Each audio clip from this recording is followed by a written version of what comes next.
توحید اپنا ایک نعرہ ہے، قرآن بس اپنا سہارا ہے، سنت ہے اپنی پکار، حدیث نبی اپنی گفتار۔ میرے پاس اس وقت ایک سوال بھی ہے کہ کسی مسلک کو کافر کہنا کیسا ہے، اور جو نہ کہے اسے بھی کافر کہنا کیسا ہے۔ یہ آپ نے اور میں نے بڑے سین دیکھے ہیں، تاریخ پیچھے کھڑی ہے۔ کہنا بھی بڑا آسان ہے، کہلوانا بھی بڑا آسان ہے، لیکن جب خود کو کہا جائے تو درد کا پتہ پھر چلتا ہے، درد کا پتہ پھر چلتا ہے۔ آئیے احساس دلوا دوں تھوڑا سا کہ میلاد کا منکر کافر ہے۔ اس جملے کو لے کے یہ میں 89 میں جملہ سن رہا تھا، اور پچھلی صدی کا ابھی ایک اشرہ باقی تھا۔ یہ سنتے سنتے اپنے ننیال میں دیکھتے دیکھتے، اور وہ ددیال والوں پہ جب فٹ کرتے تھے تو ان کے تیور پڑھنے کے بعد میں نے ایک آدھا ملک نہیں، اس وقت دنیا کے 249 ملک ہیں جہاں جہاں مسلمان بستے ہیں، ان کو چیک کیا کہ کوئی ایک بندہ تو ملے کہ جو یہ کہے کہ رسول اللہ صلی اللہ علیہ وسلم پیدا نہیں ہوئے، پیدا نہیں ہوئے۔ مجھے نہیں ملا، اور یہ میں ہر سال کہتا ہوں، بار بار کہتا ہوں کہ لوگوں کچھ تو عدل سے کام لو، کب تک یہ سینہ زوری چلتی رہے گی؟ ایک شخص مجھے ڈھونڈ دیں، پلانٹڈ نہ ہو، تیار نہ کیا گیا ہو، ایمان اور عقیدے کے ساتھ جو یہ کہے کہ آپ پیدا نہیں ہوئے۔ مجھے نہیں ملا، سب کہتے ہیں پیدا ہوئے ہیں۔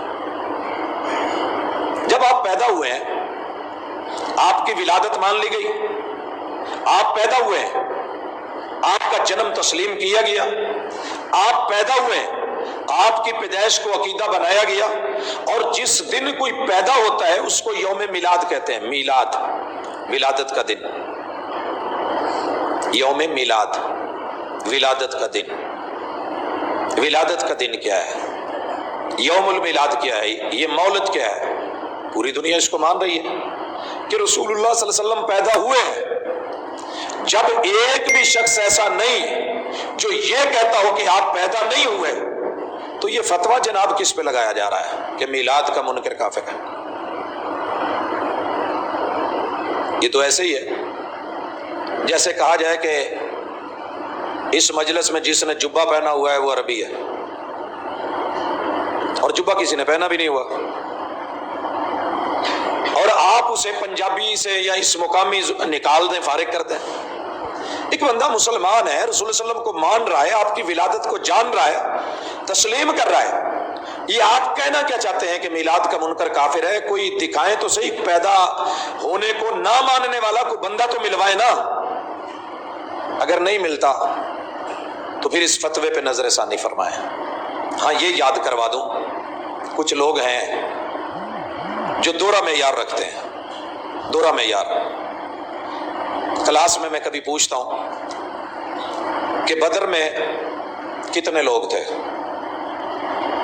نمبر 1 313، نمبر 2 کوئی بھی نہیں، بدر میں کوئی نہیں تھا، اور دوسرا آپشن ہے 313۔ جب میں نے پوچھا کہ 313 والے جو ہیں وہ ہاتھ کھڑا کریں جو یہ کہتے ہیں، تو ان لوگوں نے ہاتھ اٹھا لیا، جی 313 تھے۔ جب میں نے یہ پوچھا کہ بدر میں دوسرا آپشن یہ ہے کہ کوئی بھی نہیں تھا، کوئی صحابی نہیں تھا، انہوں نے پھر بھی ہاتھ اٹھا لیا۔ ایسے سٹوڈنٹس کے بارے میں آپ کیا سوچتے ہیں؟ ڈبل مائنڈڈ، نالائق بیچارے، جنہیں اپنے علم کے اوپر رسوخ بھی نہیں، یقین بھی نہیں، معرفت اور پہچان نہیں ہے، ادھر بھی اور ادھر بھی۔ تو اللہ کے بندو، اگر آپ پیدا نہیں ہوئے، اور جو یہ کہتا ہے کہ پیدا نہیں ہوئے وہ منکر ہے اور وہ کافر ہے، تو یہ تو بات ساری آپ پہ ہی لوٹ رہی ہے، کیونکہ 11 مہینے تو آپ احباب یہی کہتے ہیں کہ آپ رب کا نور ہیں، اور قرآن کہتا ہے رب کا نور پیدا نہیں ہوا۔